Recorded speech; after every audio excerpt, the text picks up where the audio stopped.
3, 2, 1, go. Oh my god. My bad. Okay. Alright. 3, 2, 1, go. Hey guys, welcome back to the Fight Me Bro Betting Show.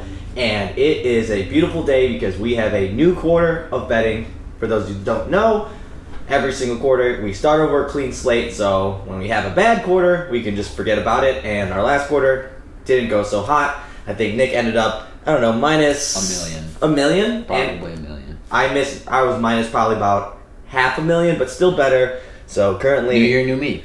Yeah, well, you're talking to the reigning champ right now, so you might need to put some respect on that name. And so the first, but tied for first currently. That is true. That is true. Which I was not for a large portion of the last quarter. So we're starting off with a heater of a card, at least compared to what we've been seeing as of late. This is a nice oasis for us in a long string of actually having some pretty good fights come up. But I've been pretty excited about this one. So for this card, I have five bets, and Nick also has 5 bets, but I have a couple locks, so I'm gonna let him go first. Okay, starting off, number 1. Could not believe that this was even on the list at this price, but we're going to go up to that psychopath Diego Sanchez. Mm-hmm. In that fight, he's obviously going to lose because he's fucking crazy, but there's a not Michael Chiesa inside the distance option at minus 105, so practically even money. So if, for some reason, Diego Sanchez were to win, which after this news that I just found out about his cornerman, where he doesn't even have a real cornerman, he's basically got Ido Portal in his corner, which is absolutely stupid. He left Jackson's in shambles, but if he for some reason wins, you still get paid. Basically, Michael Chiesa can't finish him inside the distance, which Michael Chiesa doesn't finish anybody inside the distance except Carlos Condit, who literally can't wrestle. So, I feel very confident in having Michael Chiesa just not knock out or submit Diego Sanchez. For even money, I'll take that every day of the week. Okay, so piggybacking off of all the negative things you said about Diego Sanchez, I'm going to say all that's not true because I'm going with Diego Sanchez at plus 315. Now, do I feel more confident after hearing this news that he's left all his coaches? I did not know this information. What I was basing... That has been news. I know. I got this information literally, for me, it didn't get to me till 30 seconds ago. Couldn't change the card, especially because that's the only dog I have on this card. Oh. So I can't go all scratch. So decided to leave him in, and plus at 315, I still think it's good value. The reason why I'm going with him is because, one, Chiesa hasn't looked as good going up when he's not way bigger than his fighters. 2, Diego Sanchez in his last fight with Mickey Gall, great guy on the ground. He was able to easily, I guess, thwart that away and put a beating on him, and I think Chiesa is going to heavily rely on the grappling, and so far, it's, at least via his last fight, it seems like Sanchez has had some pretty good luck with that. So I like him at 315, but I was wondering why it was so steep, and it makes a lot of sense that it was seeing all this. He's a psycho, dude. Yeah. Doesn't think he has CTE. But he's always been a psycho, and he's won. But he now has CTE. Not according to him.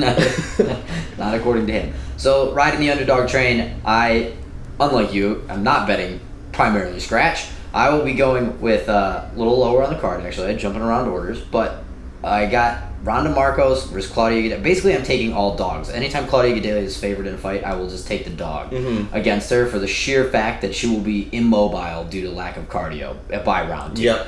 Fully expect Claudia to dominate the first round of this fight. Like, it will not be close. Like, I will be in full panic mode after round 1.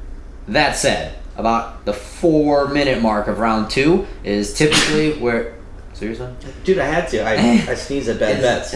Is typically where she dies off, and so I imagine minute 6 through final of this fight is going to be Marcos winning like an uneventful decision. Just because that's how Claudia at plus 200. Yeah, I looked at it. I thought it was pretty good value, but decided not to go with it because I feel like it's definitely going to be close, but I have a feeling that Gadelha edges it out. So yeah, it's going to be super close, but I'm just going to continue. Bets have paid betting against Claudia Gadelha, so why they keep putting when she's favored? Why they keep putting just all of them? Yeah, they all have paid against her, whether she's favored or not. So it's just like why they keep putting her as the favorite against people that are like, oh well, you have decent grappling in a gas tank. Yeah. Nope, I'll go the other way every time. True. All right, well, moving on. Yeah, so I don't have any more dogs on my card, so we're going into Yeah, we're going into minus territory. So the first one I'm going with is Luke Rockhold over Jan Blachowicz because Luke Rockhold is my guy. He's the best looking guy in MMA. You have to root for him. Plus, a lot of these guys that are going up from 185 to 205 have been having a lot of success, and I think Luke Rockhold's just better than those guys, like skill-wise. I think 205 has been pretty thin lately, and so I think now that some of these more skilled guys like Luke Rockhold are going up, you're going to be able to kind of see like, oh wow, 205 really wasn't as good as we thought it was, and we kind of had a low bar to start with. And plus, Luke Rockhold is huge for 185, and everyone that talks about it, like 205ers say Luke Rockhold is bigger than me. I don't know how he ever made 105. So I don't think the size is going to matter, or 205. I don't think the size is going to matter all that much. So I like Luke here, 225. Yeah, I have him that's my next pick for all those reasons, and also I've been big sold on. I've just heard now you have Gordon Ryan, you have Buchecha, all these guys coming out, and just made me feel better about it. Really honed in the pick for them, just being like, oh, he would easily submit like ADCC champions. Like his grappling is that good. I almost thought about going with him by submission line, but I just figured I'd be really pissed if he just it was like plus almost 300. I think. Yeah, but I would be pissed if he question mark kicked Jan in the head and. That you didn't get the cash back. Yeah, I'd be like, God damn it. So I'm just going to cover the bases with the straight Luke Rockhold bet. But yeah, everybody's selling him as which I actually would. I know that he's always had good. And also, Luke Rockhold does strike me as a guy that he probably. I'm sure he does. But just his smug attitude, for whatever reason, I feel like he's just really fucking good at grappling. And he grapples like 3 times a week. Yeah, like he strikes me as that guy. Like, just doesn't really show up to jiu-jitsu a lot. But he's just amazing at it. Yeah, he just has like an act for it. And I, again, probably totally wrong. Probably train jiu-jitsu all the time. Yeah, he's like, I've been going for 2 days for 10 years, and people's like, oh, he looks like the type of guy that steps on a mat and just happens to be amazing. And just kills it. Yeah. So, and I'm not gonna bet on Jan Blachowicz to beat Luke Rockhold. That's another reason that's another reason I'm taking this bet. You gotta be a real wet blanket to like want that outcome to happen. And just like looking at you still the MMA dude, I'm sure he wants that. Probably. And these are just one of those things that just where it's like that guy doesn't beat this guy. You don't need to break anything down. Don't need to do it. Just look at this guy, look at that guy. Not gonna happen. Luke Rockhold, minus 225. I love it. Thank you. You love it. Let's do first double bet of the quarter. These never two. How can we go wrong? Yeah, exactly. If history shows anything, you for sure should hit this bet. So moving on for me, I'm going up to. I feel like this is the most anticipated fight of the card. Blocks? No, before the lock. But I'm saying I think this is the most anticipated fight. Ben Askren versus George Masvidal. Is it George or Jorge?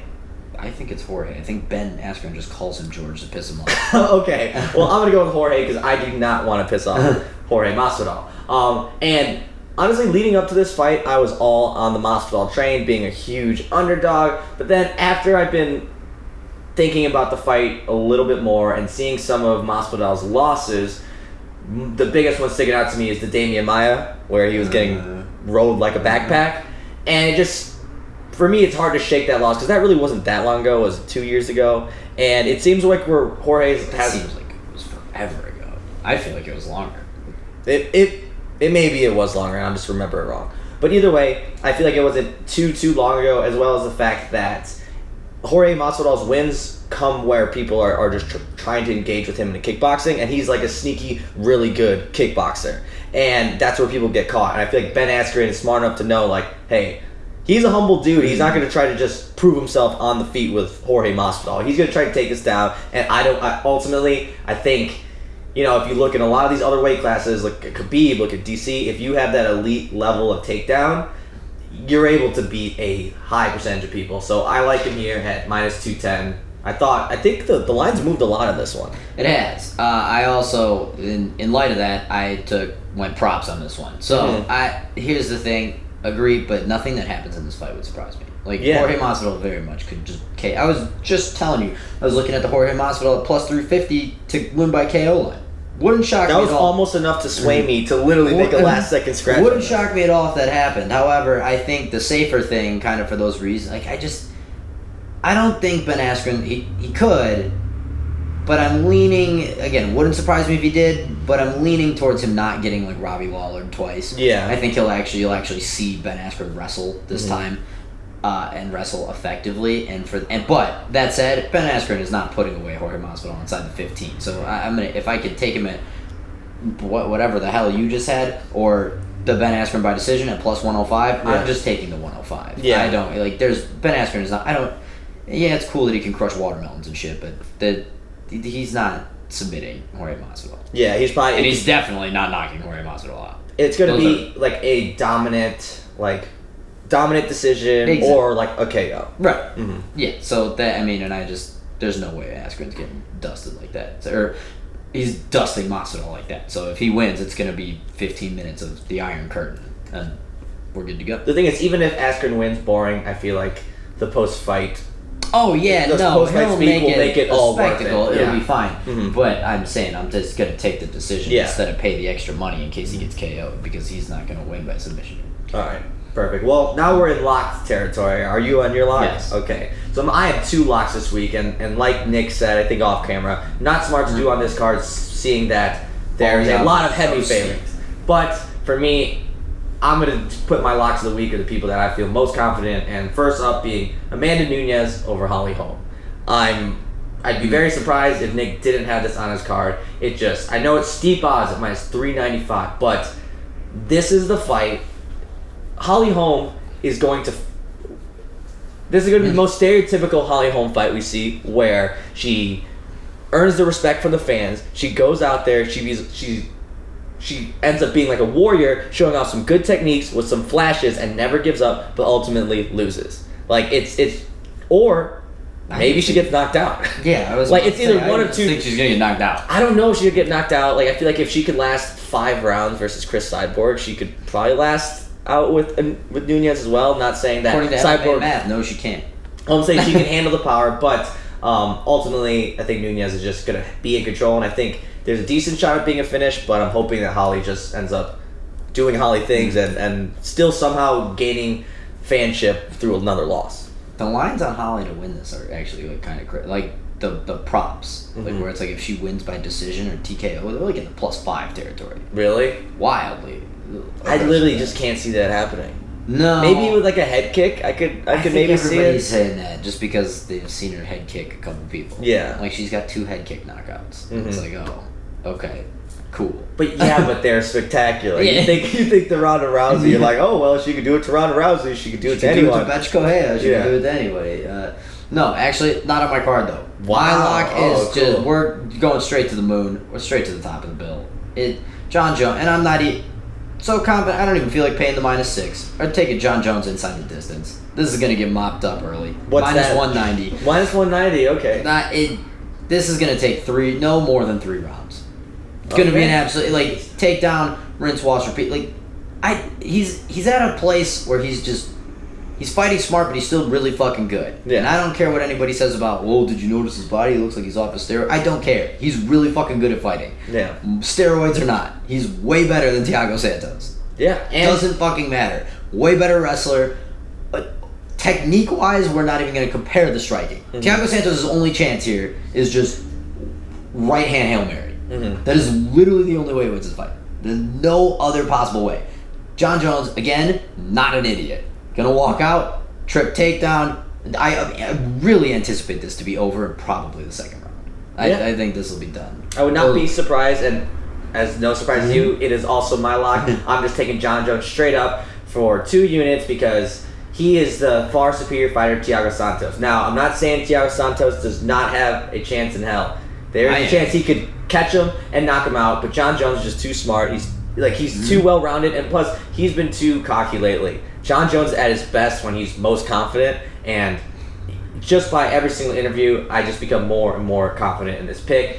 I can't wait for news in the next 24 hours that John Jones is doing cocaine in his hotel room, I will quadruple my bet. Yeah. Cocaine John Jones is undefeated, that's a fact. Yeah, and so, I mean, sorry, Thiago Santos, you're just going to be one added again to Back to the Oakley store to get a new pair of shades. Exactly. So that wraps up our bets this week. Follow along below the belt MMA, where we're live tweeting along the card, and tweet us any of your picks too. We'll see you next weekend for what card is it? I forgot. We forgot. Well, I'm sure we'll remember it later on. So take it easy. See you next week, guys. Winners, winners, winners.